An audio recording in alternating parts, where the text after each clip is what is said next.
Hello everyone, कैसे हैं आप सब लोग। दोस्तों, हम लोग लास्ट क्लास में क्या कहते हैं द्विध्रुव का विद्युत क्षेत्र और विभव कंप्लीट कर लिए थे। अब इस चैप्टर का लास्ट हेडिंग पढ़ने चल रहे हैं। आज के इस क्लास के बाद आपका ये चैप्टर पूर्णतः कंप्लीट हो जाएगा। फिर क्वेश्चन बचेंगे। इस चैप्टर में आप लोग को क्वेश्चन नहीं करवाए हैं, जैसे कुछ क्वेश्चन करा दिए हैं, तो हम क्वेश्चन के लिए एक अलग सेशन रखेंगे जो थोड़ा सा लंबा होगा ना। लगभग 2 वीडियो का सेशन देंगे ना, जिसमें आपके केवल क्वेश्चन, इंपॉर्टेंट क्वेश्चन रहेंगे बोर्ड पैटर्न कंपटीशन पॉइंट के हिसाब से देख करके कि सिलेक्टेड क्वेश्चन रहेंगे और अच्छे ना। तो अभी के लिए हम देखते हैं कि अगली हेडिंग क्या है ना। तो दोस्तों, अगला हेडिंग है बाह्य समरूप विद्युत क्षेत्र में उपस्थित द्विध्रुव पर आरोपित बल एवं बलाघूर्ण तथा उसकी स्थितिज ऊर्जा। थोड़ा सा कार्य भी देखेंगे, स्थितिज ऊर्जा एवं कार्य, स्थितिज ऊर्जा एवं कार्य, छोटे छोटे पॉइंट है सब ना। अगले 10 से 15 मिनट बाद आपके चैप्टर कंप्लीट हो जाएगा। क्या है? बाह्य समरूप विद्युत क्षेत्र में उपस्थित द्विध्रुव पर आरोपित बल एवं बलाघूर्ण तथा उसकी स्थितिज ऊर्जा एवं कार्य।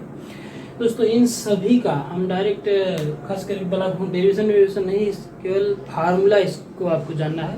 देखते हैं क्या है इसकी परिभाषा। पहले क्या कह रहा है, जब विद्युत द्विध्रुव को बाह्य समरूप विद्युत क्षेत्र में रखा, जब विद्युत द्विध्रुव को बाह्य समरूप विद्युत क्षेत्र में रखा जाता है तो उस पर आरोपित कुल बल का मान 0 हो जाता है, परंतु बलाघूर्ण का मान अशून्य होता है या शून्य नहीं होता है ना। 0 इसलिए हो जाता है कुल बल का मान, क्योंकि आपको पता है, छोटा सा देख लेते हैं। ये जो द्विध्रुव होता था कुछ इस तरीके से होता था, एक प्लस आवेश एक माइनस आवेश से बना जो निकाय होता था उसको कुछ दूरी पर रख दे, उसी को क्या कहते थे? द्विध्रुव घूर्ण कहते थे ना। तो इस पर लगने वाला जो कुल बल होता था, यह एक प्लस चार्ज एक माइनस चार्ज, दोनों पर जो दोनों समान चार्ज है, विपरीत समान है परंतु चिन्ह में विपरीत है, तो दोनों का कुल बल, एक का प्लस एक का माइनस, तो कुल बल क्या हो जाएगा? 0 हो जाएगा। इसलिए जबकि बलाघूर्ण 0 नहीं होता ना।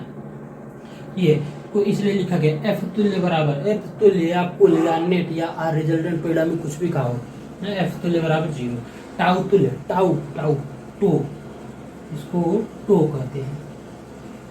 तो बलाघूर्ण को टो से प्रदर्शित करते हैं ना।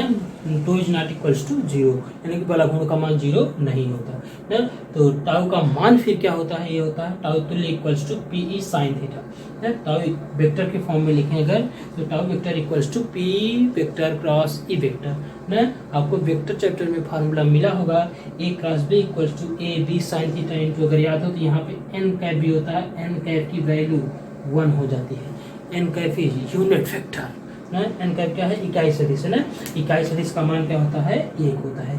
इसलिए हमेशा आपको वेक्टर में बताया गया होगा कि ये जो है क्वेश्चन सॉल्व करते वक्त या कहीं और भी एन कैप का यूज नहीं किया जाता, क्योंकि केवल सदिश राशि, सदिश है, ये बताने के लिए प्रयोग किया जाता है। ठीक, तो फिर से जब विद्युत द्विध्रुव को बाह्य समरूप विद्युत क्षेत्र में रखा जाता है तो उस पर आरोपित कुल बल का मान 0 होता है, परंतु बलाघूर्ण का मान 0 नहीं होता।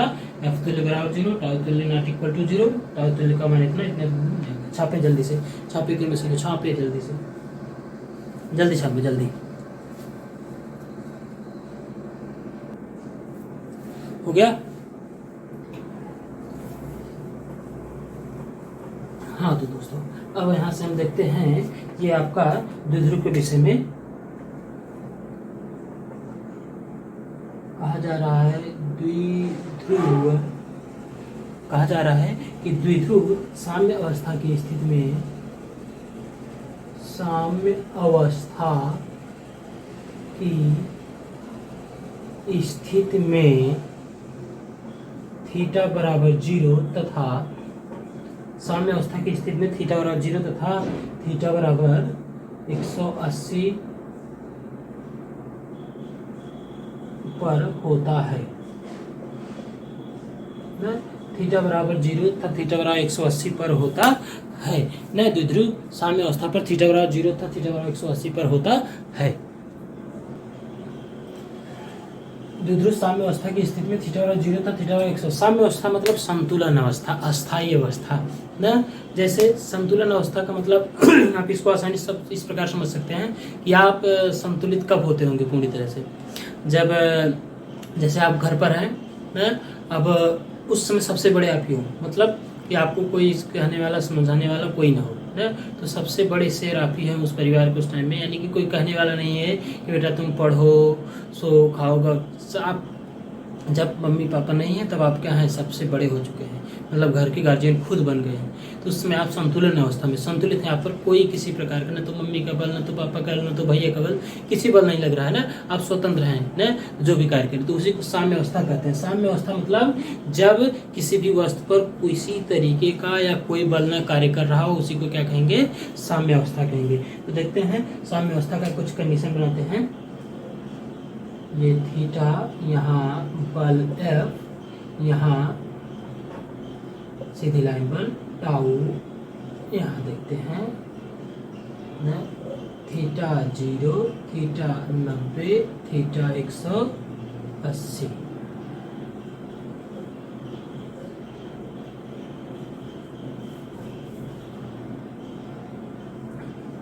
Theta 90, theta 0, theta 180।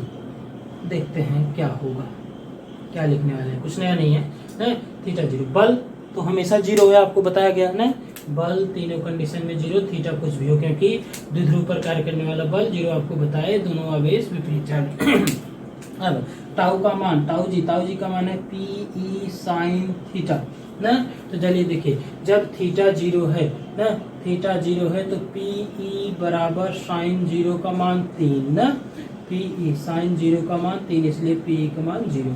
साइन 0 का मान 3 नहीं मूर्खों, इधर देखो 0 ना, 3 नहीं, गुरु जी कहे तो 3 नहीं हो जाएगा, ठीक, 0 ना। तो PE इंटू 0 यानी कि 0, तो क्या आ जाएगा, 0 पर 0 ना। फिर इस प्रकार से थीटा या 0 आया। अब अगला आपका थीटा बराबर 90 आ रहा है ना, तो टाउ बराबर PE साइन 90। साइन 90 का मान कितना होता है, PE इंटू 1, साइन 90 का मान 1, तो क्या आ जाएगा PE ना। तो टाउ बराबर थीटा 90 P, कितना आएगा P ना। तो टाउ बराबर 90 पर कितना आ जाएगा P ना। इसी प्रकार 180 पर देखते हैं दोस्तों, 180 पर क्या होगा ये आप देख लीजिए ना। 180 पर क्या होगा, अभी हम लिख दे रहे हैं ना। 180 पर क्या हो जाएगा, इसे आप लिखना ध्यान दें। ये टाउ बराबर PE साइन 180। साइन 180 का मान कितना होता है मूर्खों, कितना होता है, जल्दी से बताएं। साइन 180 का मान कितना हो जाता है, 0 होता है।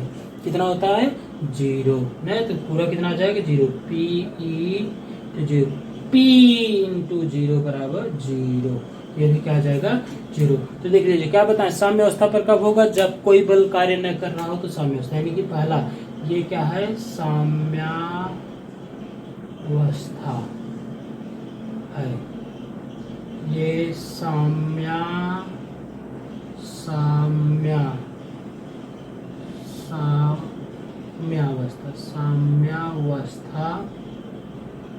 नहीं है,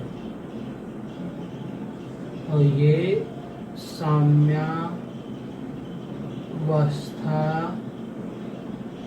है जब जब बल 0, जब जब मम्मी पापा नहीं है तब तब साम्यावस्था 0, जब जब मम्मी पापा नहीं है तब तब साम्यावस्था 0, ठीक। ये आप टेबल के रूप में याद करें, चाहे इसे जैसे तरीके से याद करें ना। हमको टेबल अच्छा लग रहा था, हम लीजिए ना, ये आप देख लीजिएगा, इसको स्क्रीनशॉट ले लीजिएगा, लिख लीजिएगा, मिटा दे रहे हैं, अच्छा नहीं लग रहा बराबर। ये जल्दी से छापें, जल्दी से छापें।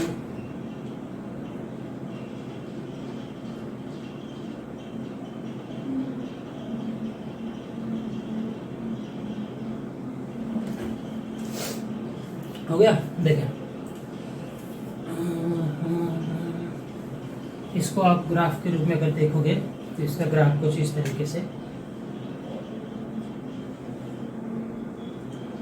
टाउ बराबर PE साइन थीटा, ये होता है 0, ये होता है 180, ये होता है 360, यहाँ होता है 90, यहाँ होता है 270 ना। तो यही है, इसी पर क्या मिला था, पी ई मिला था। यहाँ भी क्या मिल जाएगा, माइनस पी ई मिल जाएगा। ये क्या है, साम्यावस्था। ठीक, लिख लें जल्दी से, साइन का ग्राफ है, जल्दी से लिख लें, जल्दी से लिखे, बहुत जल्दी से लिखे बेटा इसको।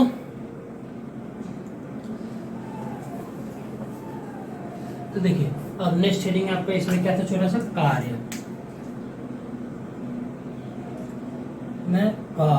वर्क, कार्य को हिंदी में कहते हैं वर्क। देखते हैं वर्क क्या होगा, यानी कि आपका ये है विद्युत क्षेत्र ना। अब इस विद्युत क्षेत्र में कोई एक भी ध्रुव रखा हुआ है ना, एक पे होता है माइनस, दूसरे पर होता है प्लस, दूरी 2a होती है, इसको आप सबको पता है ना। या विद्युत क्षेत्र के साथ मान लीजिए कितना कोण बना के रखा हुआ है, θ1 ना, मान लीजिए विद्युत क्षेत्र के साथ θ1। अब कार्य कब होगा, अब इस द्विध्रुव जो है विद्युत क्षेत्र के साथ θ1 कोण बना करके रखा हुआ है, इसका मन कर दिया घूमने का। क्या किया, घूमने का। इस द्विध्रुव का मन कर दिया घूमने का, आओ घूमे है, तो आओ घूमे, ये घूम लिए, क्या हुआ, घूम लिए, प्लस माइनस, घूम लिए कि नहीं घूम लिए, घूम लिए। कितना घूम लिए, पहले θ1 था, अब θ2 घूम लिए है। तो अब वही देखते हैं घूमने में कितना कार्य किया। तो देखते हैं दोस्तों कितने घूम कर कितना कार्य किया, W बराबर dW ना, कितना घुमा होगा पता नहीं, ये थोड़ी जरूरी, इतना बड़ा चित्र है, ऐसे ऐसे ऐसे हो सकता है, ये θ1 इतना, थीटा ऐसे θ1 हो सकता है, ऐसे θ2 हो सकता है ना। इसलिए जब भी जहाँ अल्पांश की भाग है, थोड़े थोड़े भाग किया है, वहां पर क्या करते हैं, कुल निकालने के लिए समाकलन। समाकलन का दूसरा रूप जोड़ होता है ना। जितने इंजीनियर लोग होंगे, गणित पढ़ने वाले लोग होंगे, वो आराम से समाकलन अब तक भर में पढ़ चुके होंगे, क्योंकि आपका नियम के हिसाब से आपका सिलेबस अब तक कंप्लीट हो गया होना चाहिए। इसलिए समाकलन मतलब जोड़ होता है। समाकलन ना, देखो ना इधर समाकलन क्या पढ़े होगे आप लोग, समाकलन योग की सीमा के रूप में, सीमा के साथ समाकलन पढ़े होगे, छोटकी सीमा बड़की सीमा बताते हैं ना, तो सीमा के साथ वही योग की सीमा, योग ना। देखते हैं यहाँ योग की सीमा, यहाँ आपकी सीमा कौन है, दो सीमा है अपने पास ना। देखते हैं सीमा को पहचान दे सब लोग, θ1 से θ2 dW, ये है मेरी सीमा ना, सीमा। ठीक, देखिए सीमा, पहली सीमा θ1, दूसरी सीमा θ, यानी कि कितने, सीमा मतलब लिमिट, कहाँ से कहाँ तक कार्य हो रहा है, θ1 से θ2 घुमा, वहाँ से कार्य, वही है सीमा। ठीक, देखिए अब टाउ बराबर है पी साइन थीटा ना। अब हमको कार्य चाहिए, तो W बराबर होता है बल गुणे विस्थापन ना। अब यहाँ पर क्या है, बल ही बलागुण, और कार्य बराबर ये भी होता है बलागुण गुणे विस्थापन, क्योंकि दोनों बल है। यहाँ पे क्या आ जाएगा, टाउ इंटू डी थीटा। ठीक दोस्तों, तो आइए टाउ का मान रखते हैं अपन लोग, तो यहाँ पे रखेंगे जब, तो P E sine theta into D theta, θ1 से θ2। दोस्तों पी ई कॉन्स्टेंट है, बाहर ले लिए, समाकलन में बचा sine theta D theta, limit θ1 से θ2 ना। तो चलिए साइन थीटा का समाकलन क्या होता है, माइनस कॉस थीटा, θ1 से θ2।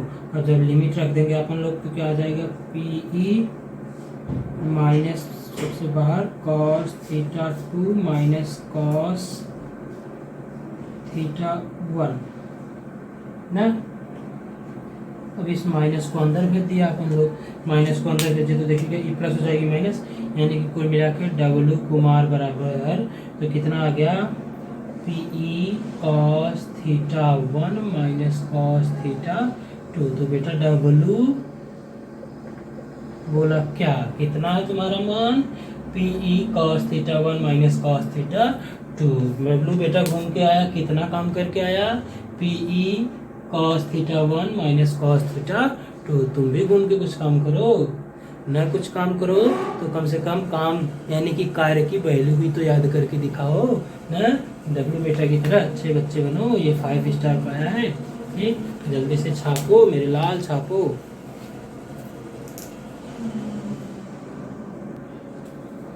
छाप लिए, चलिए मिटाते हैं इसको, मिटा रहे हैं।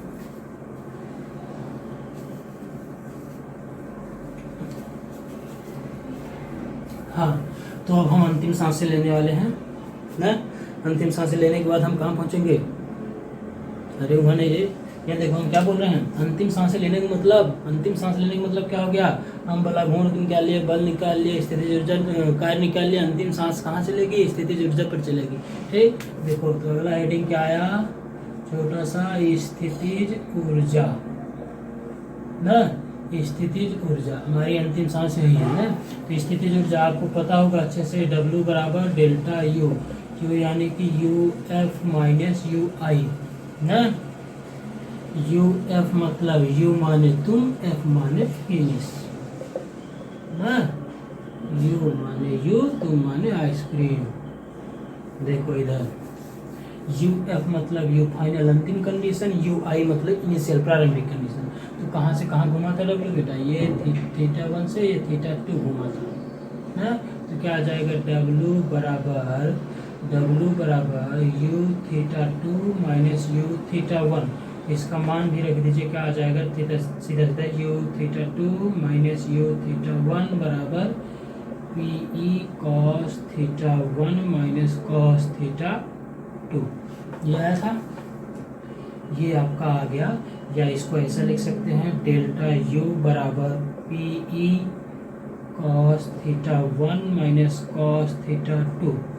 ठीक, ये आ गया ना। लेकिन दोस्तों जनरली ये किसी काम का नहीं है। ठीक, जनरली क्या दिया होता है? θ1 बराबर मान लीजिए आपको दे दे 0 ना, सॉरी θ1 का मान लीजिए दे दे 90 और θ2 का मान लीजिए आपको दे दे कितना? 0 ना। तो देखिए क्या आएगा? यू थीटा एक रखिए, डेल्टा यू बराबर PE cos theta 90 minus cos θ2 0। तो दोस्तों कितना आ जाएगा? डेल्टा यू बराबर PE cos 90 का मान 3 माइनस cos 0 का मान 1। तो कितना आ जाएगा? डेल्टा यू बराबर माइनस PE ना। अब फाइनली आपको क्या देख के चलना है? अगर ये कुल कार्य ज़्यादा तक ये दिया रहेगा माइनस PE ना। फाइनली अब आपको अगर एक θ1 यानी कि पहला जो θ1 बना कैसे, ही आप इसको देख लीजिए, जो इस प्रकार से रखा गया था ऐसे न रख करके आपको तल के लंबवत रख दे ऐसे। इस कंडीशन के लिए कंफ्यूज मत होइएगा, इस कंडीशन के लिए है ना। तो ये है घुमा करके, जब इसको ऐसे ऐसे रखा गया, जब हम इसको घुमा करके सीधा कर दिए तब के लिए था ना। तो अगर यही कोण आपको बदल करके θ1 90 दिया हो, θ2 का मान दिया हो थीटा, तब दोस्तों आपका क्या आ जाएगा? Delta U P cos 90 minus cos theta. यहाँ पे भी क्या आ जाएगा? cos थीटा ना। तो फाइनली आपका क्या आ जाएगा? डेल्टा यू बराबर minus PE cos theta. Delta U लिखिए चाहे यू लिखिए, यू बराबर माइनस PE cos थीटा। ये आ गई आपके स्थितिज ऊर्जा का सूत्र। ठीक, ये है आपके स्थितिज ऊर्जा का सूत्र। छापें जल्दी से, ये है आपका ना, ये इम्पोर्टेंट है ना। यहीं से स्थितिज ऊर्जा ये भी आपका सही है। जब भी हम आप सोचें दोस्तों, अगर ये नहीं दिया रहे, ये सूत्र आप यूज कर रहे हैं, तो ये हमेशा क्या रखें? θ1 90 रख दीजिए, क्योंकि जब भी क्वेश्चन पूछा रहेगा वह जो द्विध्रुव रखा रहेगा कुछ इस प्रकार से रखा रहेगा। ये आपका विद्युत क्षेत्र है, ये द्विध्रुव विद्युत क्षेत्र के लंबवत रखा जाएगा, इसलिए θ1 क्या हो जाएगा? 90 अंश हो जाएगा। ठीक, इस प्रकार आप लेकर के चलेंगे। ठीक है दोस्तों, लिख लें जल्दी से।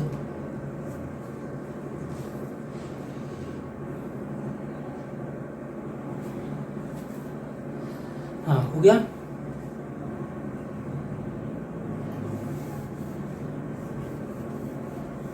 मीठा है।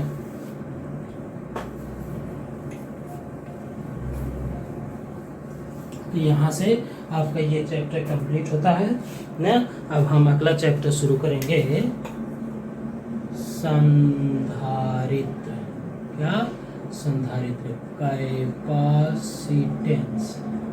ठीक दोस्तों, अगला चैप्टर हम कैपेसिटेंस, या इसको एक छोटा सा नाम कंडेंसर ना, संधारित्र को कंडेंसर भी बोलते हैं। क्यों बोलते हैं आगे नेक्स्ट वीडियो में देखेंगे। तब तक आप इस संधारित्र से भले न आप समझ पाए, लेकिन कंडेंसर नाम से आप समझ में आ गए होंगे, सुन लिए होंगे। कंडेंसर आप कहीं ना कहीं तो देखे होंगे, यूज इसका सुने ही होंगे। इसको देख के चलेगा। नेक्स्ट चैप्टर अपना यही है, इसको हम पढ़ेंगे। सबसे पहला हेडिंग इसमें आपका धारिता पढ़ेंगे, ठीक। इंट्रोडक्शन नेक्स्ट बता देंगे, ठीक। धारिता रहेगा, गोली चालक रहेगा, तमाम बहुत से फॉर्मूले हैं ना, उसका मात्रक भी रहेगा। अच्छा दोस्तों, शायद हमको एक चीज़ याद नहीं आ रहा है ना, हम शायद शुरू में आपको द्विध्रुव आघूर्ण का मात्रक नहीं बताए थे, तो मात्रक नहीं बताया तो P बराबर Q इंटू 2A था ना, P बराबर Q इंटू 2A था, तो इसका मात्रक Q। मात्रक क्या हो जाएगा, मात्रक देख लीजिएगा। कोई भी मात्रक नए बताए रह गए तो मात्रक निकालना आपको पता है, निकाल लिया करिए। या न समझ में आ रहे तो आप कमेंट पे पूछ लिया करिए, या आपको व्हाट्सएप नंबर इतना है, आप इस नंबर पर भी पूछ सकते हैं, ठीक। आइए देखते हैं इसका मात्रक क्या आ जाएगा। मात्रक Q फॉर कूलाम, आवेश का मात्रक कूलाम, ये दूरी मात्रक मीटर, तो क्या आ जाएगा कूलाम मीटर, ठीक। लिख लें, देख लें आपका ये चैप्टर कंप्लीट, ठीक। धन्यवाद।